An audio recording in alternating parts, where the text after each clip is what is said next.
Eu vou agora passar a palavra aqui ao meu lado, ao Rialdo Tavares, que é o vice-presidente do CREF, do Conselho Regional de Educação Física de São Paulo. Ele é docente do curso de marketing esportivo da famosa Escola de Negócios Trevisan, que são os amigos queridos também, e empresário do mercado de fitness também, que foi bem afetado, né? Deixa eu passar para ele a palavra. Bom, boa tarde a todos, boa tarde, Ricardo. Queria agradecer o convite, participar desse bate-papo, que eu fiquei aí muito impressionado com a fala do Bruno. Parabéns, né, pelo mundo de oportunidades que estão surgindo, né, graças a essas novas startups. Queria parabenizar a São Paulo, a cidade de São Paulo, pelo desenvolvimento econômico, a realização do evento, ao Maurício Fernandes, a FENATES, no nome da presidente. Enfim, e o Conselho Regional de Educação Física, para a gente entender um pouquinho qual o papel do Conselho diante desse novo mercado, né? Esse mercado de empreendedorismo, esse mercado de um novo modo de ser, um novo modo de agir, né? O Conselho Regional de Educação Física, como qualquer conselho de profissão no nosso país, ele tem a função principal de fiscalizar os profissionais, né? Na verdade, não são os profissionais que a gente fiscaliza, a gente protege o mercado contra os não profissionais.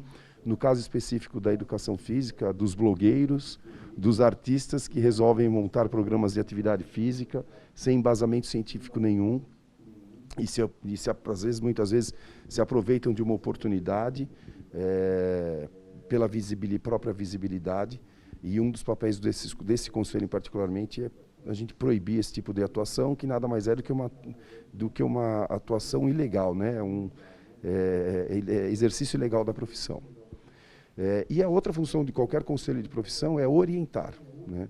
E a gente, nas últimas edições, nos últimos anos, a diretoria do conselho vem focando bastante, além de destinar a fiscalização, mas sim a orientação.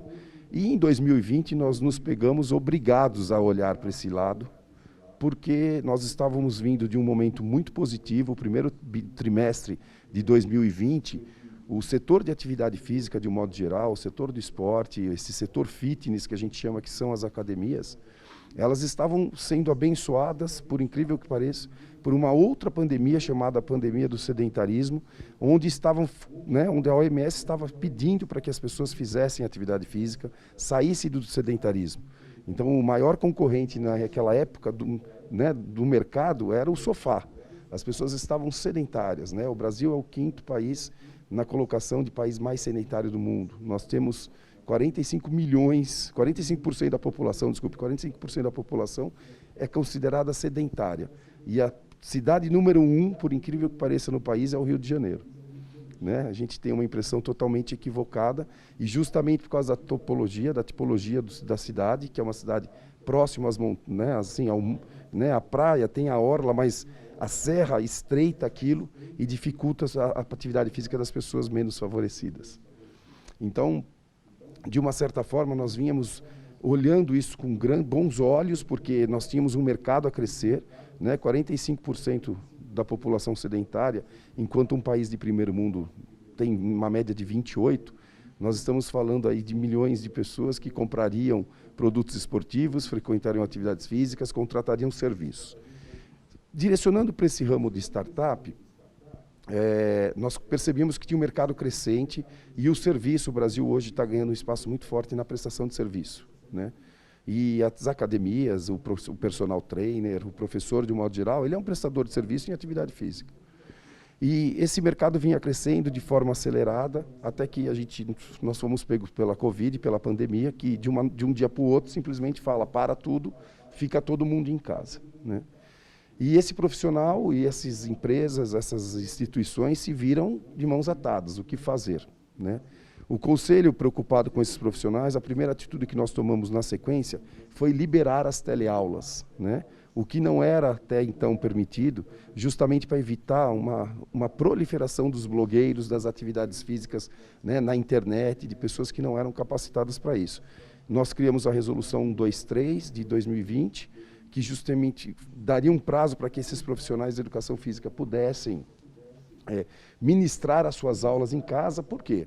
Porque, pelo menos durante as 8 primeiras semanas da pandemia, de meados de março até final de maio, vamos dizer assim, existia um desconhecimento muito grande da doença e, de uma forma geral, nós tivemos um período de quarentena um pouco mais rígido, talvez por medo da população, talvez por condição de vamos fazer o lockdown de verdade. E durante esse período, as pessoas literalmente estavam em casa, né? Então, essas empresas, esses profissionais liberais se viram na necessidade de eu preciso me contactar. E, de uma certa forma, essa verdade também veio no sentido contrário, porque o aluno ligava para o professor e falava, mas eu estou aqui dentro da minha casa, eu não consigo fazer nada, o que você me sugere? Né? E a partir, né, de uma crise que muitas vezes surgem as grandes ideias, né? Então, esses profissionais se viram obrigados a mexer na tecnologia, né? Esses profissionais se viram obrigados a criar treinos virtuais, né? Por isso que a gente, de uma certa forma, fez a resolução para que liberasse isso legalmente, para que esses profissionais pudessem dar sequência no trabalho. E a partir desta necessidade, e a partir do momento que a pandemia não vai embora, ela só se prolonga, né, você começa a fazer a especificação do serviço.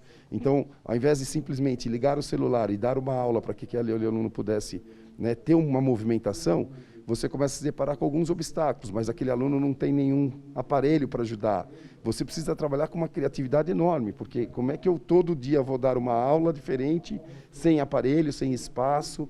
E a partir daí começam a surgir boas ideias, criam os aplicativos, né? Esses professores se viram se adaptando com serviços de planilha. Como é que eu te mando uma planilha de treino? Como é que você controla isso, uma vez que eu não estou ali para te auxiliar e só pelo visor?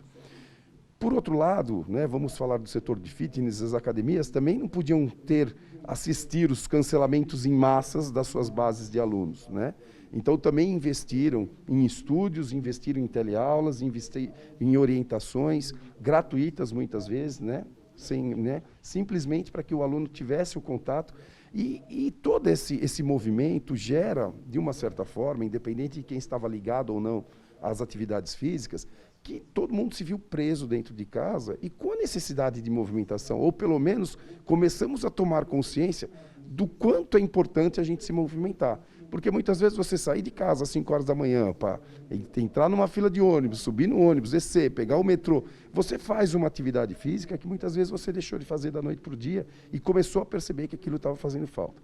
Então, essa necessidade que a população se viu, com a necessidade do profissional, das empresas que estavam paradas, você vai juntando essas necessidades e vão se criando boas oportunidades, né? Então, o Conselho começa a entender que precisa fazer o incentivo, né, desses profissionais para que desenvolvessem esses aplicativos. Surgem nesse movimento, naquela situações que nós desconhecíamos do que era permitido pela profissão ou não, né? Porque vem ideias boas, olha, além da aula, nós estamos mandando treinamento, nós estamos dando esse tipo de ficha, o aluno está fazendo uma autoavaliação e está nos mandando. Então a gente começa a perceber que novas ideias estão surgindo e que elas precisavam ser aprovadas e muitas vezes regulamentadas. E começam a chegar convites do próprio Conselho de profissionais com ideias brilhantes de novos aplicativos, e o Conselho se vê nessa situação de realmente ter que estudar tudo isso, né? Normatizar tudo isso para que a profissão continuasse protegida como profissão regulamentada, sem a invasão de pessoas desconhecidas do mercado. Então, é importante a gente entender também o seguinte: hoje, o profissional da educação física, ele se forma na casa dos 22, 23 anos. E a grande massa, nós somos em São Paulo, 188 mil registrados na pessoa física e aproximadamente dos 12 mil registrados na pessoa jurídica, né? Desses 180 mil de pessoas físicas, você tem praticamente 50% dessa base, no máximo na faixa etária de até 48 anos. Né? E o grande filão está na faixa etária de 23 até 37, 38 anos. O grande percentual, a grande pizza, a grande fatia. E é uma geração acostumada com o celular, né? Esse pessoal que nasceu aí em meados dos anos, né, final de 80, década de 90, já nasce com o celular, já nasce com a tecnologia, já nasceram com a internet. Então você começa a entender que é uma geração realmente tecnológica, é uma geração que tem muita facilidade em desenvolver os aplicativos. E se a gente junta com a chegada da alta tecnologia nos últimos 5 anos, né, você se vê que são os ingredientes de uma boa receita.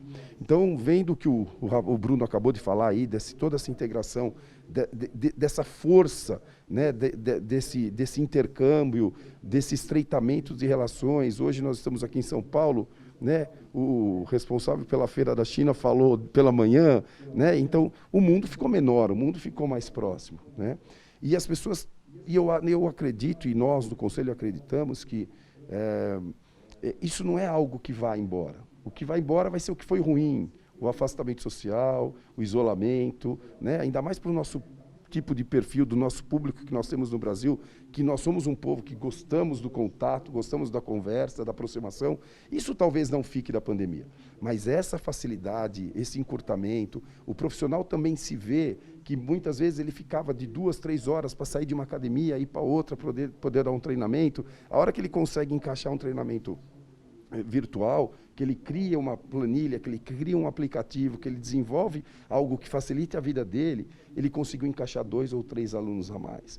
E isso barateia o serviço, porque a ideia da tecnologia é baratear o serviço. Fica tudo mais fácil, tudo mais barato. Por quê? Porque se ele perdia o tempo em ter que transportar, ir de moto ou de carro de uma academia para outra, e ele consegue atender aquilo virtualmente, ele consegue diminuir o custo, muitas vezes, das aulas e ganhar na quantidade de alunos que eles estavam tendo, né? As academias, por outro lado, começaram a prescrever aulas e muitos programas de atividade física e não abriram mão, mesmo voltando de forma parcial, não abriram mão dos programas virtuais, né? Então, são ferramentas que dificilmente nós vamos poder abrir mão, né? As reuniões talvez acabem as presenciais, porque né, a virtual é muito mais fácil, os ambientes são menores, muito mais barato você construir isso, você atinge muito mais gente, né? Então, o Conselho hoje já entendeu que esse lado da orientação ele é extremamente importante. Nós temos, sim, um profissional jovem, né, preparado para trabalhar com a tecnologia, né, amparado, muitas vezes, pelas nossas resoluções, para que possamos fazer isso de forma legal e que o mercado esteja protegido por bons profissionais e profissionais registrados e graduados, né? As próprias universidades hoje, nós vamos receber daqui a alguns anos, em todas as profissões, uma boa parte de profissionais que foram graduados, que se formaram de forma virtual, né? Todas as faculdades em 2020 terminaram seus cursos de forma virtual. Então, teremos, sim, uma consequência, não estou dizendo se boa ou se ruim nos próximos anos, de tudo isso que aconteceu durante esse período, né? Vários profissionais se formaram de forma virtual, né? Fizeram parte do curso. Uma outra parte entrou na faculdade de forma virtual. Minha filha entrou na faculdade e o primeiro ano dela foi uma frustração, né? Porque estar na faculdade, estar na universidade é o bacana, né? E fez todo o período virtual e falou, não sei se é isso que eu quero. E agora voltou para a parte presencial e está achando maravilhoso estudar, né? O meu filho menor fez aula de educação física e, graças à conscientização da escola, não tiraram as aulas de educação física da grade horária, mesmo durante o ano virtualmente. Então, ele abria a câmera e ali estava a professora dando alongamento, fazendo alguns exercícios, e ele lá em frente à sala. Então, assim, a gente conseguiu entender, o mercado teve que entender, na verdade, que existe um novo nicho aí. Depois de toda a crise, vem a parte boa, tirar as partes boas. É o crescimento, a crise nada mais é do que um processo de crescimento. Então, eu acho que o papel do Conselho hoje... Sumiu meu som ou não? Alô? Não está subindo? O papel do Conselho hoje nada mais é do que continuar nessa orientação desse novo momento, né? Temos que entender que existe um novo momento, profissionais jovens virão com boas ideias que vão facilitar e cabe a nós, né, analisarmos e sentirmos aquilo que a população estará protegida na mão de bons profissionais, né? Esse é o incentivo hoje que nós estamos vendo hoje desta forma no mercado. Trabalhamos muito durante a pandemia para auxiliar, junto aos planos de governo, a liberação ou não do horário permitido ou não das academias, dos clubes. Não foi tarefa fácil para ninguém, nem para os profissionais, nem para a população, nem para os órgãos públicos, porque, infelizmente, lidar com o desconhecido é algo muito difícil, né? É muito fácil a gente olhar para trás e falar, por que não fizeram isso? Né? Agora que a gente sabe, mas até não saber fica muito difícil, né? Então, acho que é importante a gente entender que esse novo momento chegou, as oportunidades vão voltar, de forma diferente, sim, mas novas oportunidades virão. Talvez deixemos algumas velhas para trás, mas novas chegarão. E acho que sim, que todos nós temos que estar preparados para a mudança, não tenha dúvida. O Conselho Regional de Educação Física entendeu isso perfeitamente, através dessa diretoria. Estamos nos adaptando como todos, né, neste novo momento. E o apoio a esses profissionais com boas ideias para que ajude o mercado a se levantar, a se reerguer, talvez de uma forma nova, mas que isso vai acontecer, vai ser extremamente importante e com certeza será bem-vindo pelo Conselho. Obrigado pela oportunidade, qualquer dúvida estou à disposição. Bom, Rialdo, muito obrigado. Eu acho que foi muito esclarecedor o trabalho que vocês estão fazendo aqui no CREF, né? O processo que vocês tiveram de adaptação, né? Uma adaptação, às vezes, muito mais forçada, de entendimento, né? Das mudanças que estão chegando, né? E agradecer o apoio que o CREF tem dado, deu desde a primeira edição do prêmio, porque entendeu que a FENATES, através da realização dela e do desejo, era poder apresentar ao mercado o que está acontecendo em todo o leque, né, praticamente em todo o nicho da indústria do esporte, né, que englobe a saúde, não tem como a gente não passar por isso, né, e pelo lazer. E vocês melhor que ninguém, que você acabou de explicar que foi uma surpresa para a gente o que você mencionou do Rio de Janeiro, que eu desconhecia. Eu achava que o Rio talvez fosse um dos mais altos no ranking de prática esportiva. Então, nosso muito obrigado.